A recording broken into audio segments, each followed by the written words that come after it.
You know, every single time you press play on Netflix, you're kicking off this massive data storm. So today, we're going to unpack the incredible engineering story of how Netflix managed to tame a daily petabyte-scale data flood and the amazing breakthroughs that keep your stream running so smoothly. First, let's just try to wrap our heads around the scale here, because it's honestly kind of mind-bending. Every day, Netflix ingests 5 petabytes of log data. That's 5 million gigabytes. To put that into perspective, that's like downloading the entire Library of Congress twice. It's a torrent of information that would just drown almost any system out there. And it's not just the volume, right? It's the speed. Their logging system has to process, on average, over 10 million events every single second. That is a constant, high-speed river of data that literally never stops. This quote from one of their engineers, Daniel Muno, just says it all. For them, scale isn't some buzzword they throw around in meetings. It's the core challenge. It's everything. If they can't solve for scale, the entire platform just, well, it doesn't work. So, with that insane scale in mind, where do you even begin? Well, the first big challenge was just taming that flood. How do you find one useful signal inside this chaotic, never-ending roar of digital noise? Okay, so their first big breakthrough was this process called log fingerprinting. Imagine you get a million letters in the mail that all say pretty much the same thing. Instead of reading every single one, you just group them together, right?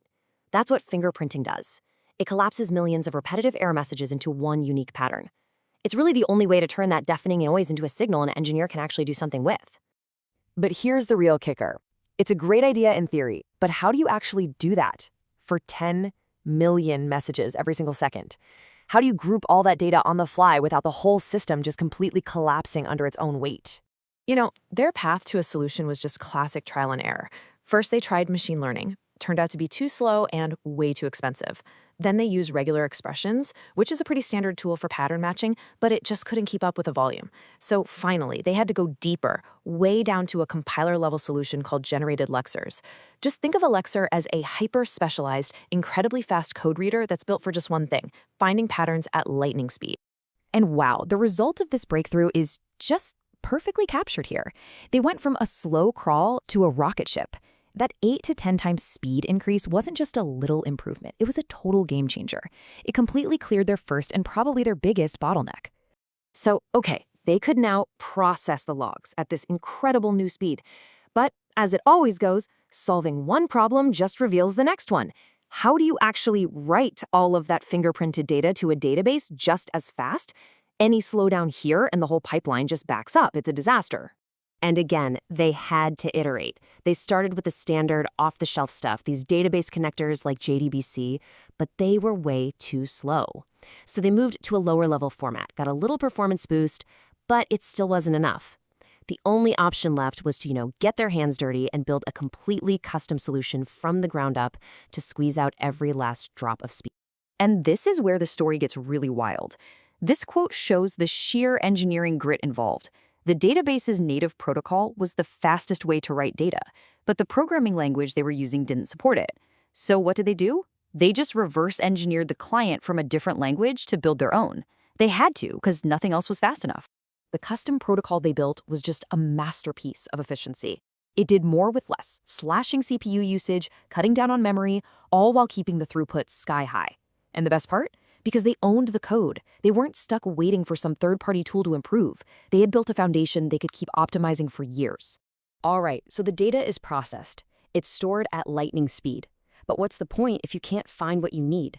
The final challenge was making this petabyte-scale ocean of data instantly searchable for the thousands of engineers who need it to fix problems the second they happen.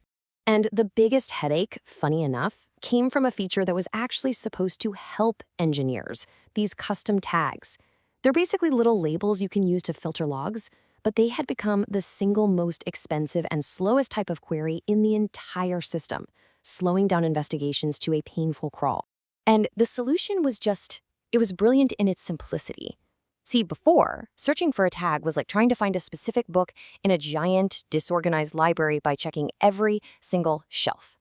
Their solution was to create a card catalog with 31 drawers. Now, a query could just go directly to the right drawer instead of having to search the whole library. The impact was just huge. A query that used to take a painful 3 seconds now came back in well under 1 second. And when the whole site is having an issue and every second counts, that's the difference between a frantic, frustrating search and quickly finding the root cause of the problem. It's a massive deal. And this is the key to why it was so much faster. The system was fundamentally doing less work. It went from trying to navigate a complex maze to just taking a direct path. By avoiding that brute force scan of everything, the new system had to do 5 to 8 times less work to get the exact same answer. So, what's the big lesson here? What's the payoff? All of these solutions really point to a single, powerful takeaway from this whole engineering journey. Let's just quickly recap the 3 big wins. They tackled these bottlenecks one by one. First, they invented a much faster way to fingerprint data. Second, they built a totally custom protocol to store it. And third, they cleverly restructured that data for lightning-fast queries. And this quote really brings us to the core lesson. At the massive scale that Netflix operates at, success doesn't come from adding more complex technology. It comes from disciplined, intelligent simplification, from finding the most direct path and figuring out how to do the least amount of work possible. And that really leaves us with a question to think about. In a world that's constantly pushing for more features, more complexity, more everything, Netflix's story is a really powerful reminder. When you're facing a truly massive challenge, sometimes the most powerful solution isn't to add more, it's to intelligently take something away.